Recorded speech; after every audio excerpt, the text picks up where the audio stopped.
Welcome back to Attack on Titan Anime Review, episode number 26. This is our review the 58th episode of the anime, Attack Titan. This one pretty much covers chapters 88-89. I kind of predicted that this episode will cover these two chapters, mainly because, well, why not? They didn't have many chapters left. And my guess is probably next week's episode would probably just cover Chapter 90. Yep. Though I was reading basically chapters 88, 89, some of the stuff for 89 has already been partially adapted already for season 2. Okay, what generally happens is that basically it takes place in two different time frames again, like it was last week. Yeah, basically you just have in the past pick up right where last week's episode left off. Though they do cut out some gore in here. Yes, they do make some mild changes here and there. And there's one artistic change they do make in here when they show like one of the gates on Paros Island. Yeah, it's a bit like a mirror shot for some reason. I don't know why. It's bizarre. But it looks pretty much the same, except shot from a different angle. Yeah, the stuff they cut out were basically that the Aaron Kruger, the Kruger, yeah, his first name is Aaron, so that's where Aaron gets his name from, Kruger. Yeah, there's actually a lot more gory imagery, him squishing a guy and throwing him in the water. And the guy who was supposedly his partner, who got eaten by a Titan last week's episode, yeah, there's a lot more for him is seen in the chapter than is in the episode. The episode, you see partially his face, and that's it. In the manga, it's a lot more gory. I get why they cut that down, because, yeah, that wasn't necessary for the anime. And that's for the manga to do. Squishing the guy, yeah, that's cutting that down. That's fine. I don't have a problem with that. He basically tells them about, well, the fact his name is Aaron Kruger, and the fact that he probably shouldn't have taken his sister. Basically, everything that's going to happen past few chapters, well, past couple episodes anyways, of him leaving his little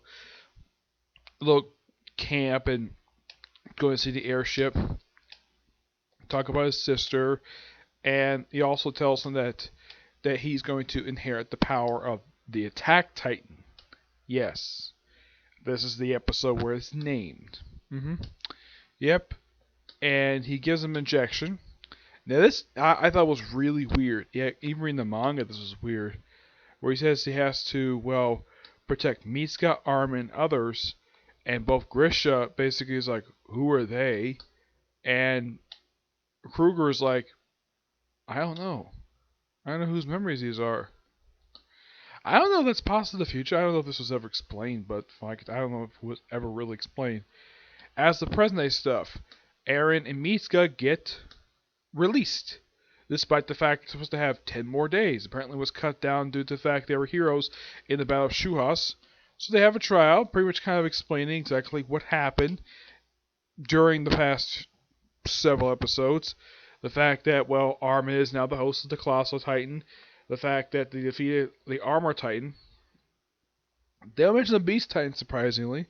No, it's a bit odd, though. I mean, they mentioned the Armor Titan, like the Colossal Titan, but nothing about the Beast Titan, which is kind of weird. They did mention apparently it was like nearly 200 casualties, and including the Commander Erwin, which, well, currently Hodge is basically the Commander-in-Chief of the entire army. Yep. And there is a brilliant scene of Astoria where she reads years later, and from what I can tell, it's pretty much accurately. They do make one small change to this particular scene. This is basically anime original, where she uses her little power and she touches the letter, and she kind of gets over a brief flashback to basically Ymir's past, which was also seen basically in full in the last season. It's basically like little snippets.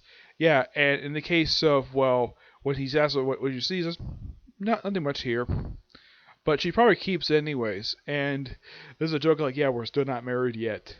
And of course, she tells her he loves her, stuff like that. Yeah, basically it's a love letter. Yeah, she says that Rainer basically agreed that he would give this particular letter to Krista. Though the thing is, Rainer doesn't know about what happened in the last arc. I don't think he ever finds out. Nope, I don't think he ever does. But yeah, when it comes to this particular, with the exception of that one brief scene, mostly everything here is pretty much here. Oh, they do cut out one thing from the manga. Like, right after he finishes being the Attack Titan, he just magically shows back up on that wall. Which, in the manga, they actually show him actually walking up there. I'm not sure why they cut this out for. It's particularly very bizarre. I have no idea why. It's weird. Like, they cut that. I get the why they cut down the gore, but why would you cut out him walking up the wall? I don't know. It's bizarre. But adding that thing with the, well, touching the letter to show brief flashes of Ymir's, well, basically we see before, that's fine. I have no problem with that. That's perfectly fine. Yeah, and they do kind of make some smile changes to the mangas. Like, the manga's like, don't worry, we're in here, we're in private, you don't have to basically bow to me that much. Where in the end, the manga isn't that official yet. Yeah, but this was a really good episode. Nice, almost. Oh yeah, the episode does end just before the credits. Basically, that Eren figures out who, with the Smiling Titan, was the one who killed his mother, and Hans, it was his father's first wife. Yep, who was basically a descendant of the royal family. And he wants to keep that little factoid a secret because if, let's say, Astoria gets the power of the Smiling Titan, she'll use hypnosis people. He does not want it to happen. Nope.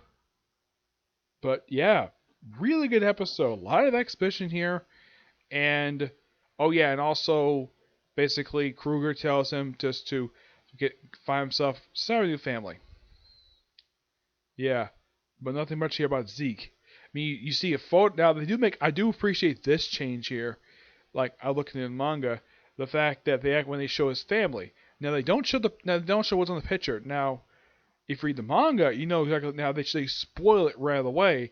In the anime, I appreciate this change. It's a good shocking moment where Kruger takes this picture. The animators don't know. The people who watch the anime don't know what this is. What's on this picture? Because Grisha does not want to look at this picture. He knows what the picture is. He doesn't want to look at it. And eventually he does look at it. And it's a picture of him, Dinah, and Zeke. Yep. This change was actually well worth it. I agree with this change. It's a great change. Because if you're reading the manga, it's like, really? You're going to spoil what's in the picture? Yeah. Even if we kind of see this picture taken already, but yeah. But otherwise, though, that's really it. It's just a really good episode.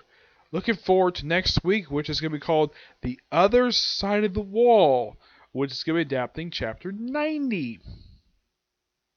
Yeah, probably going to have the whole episode basically dedicated to that. Yep.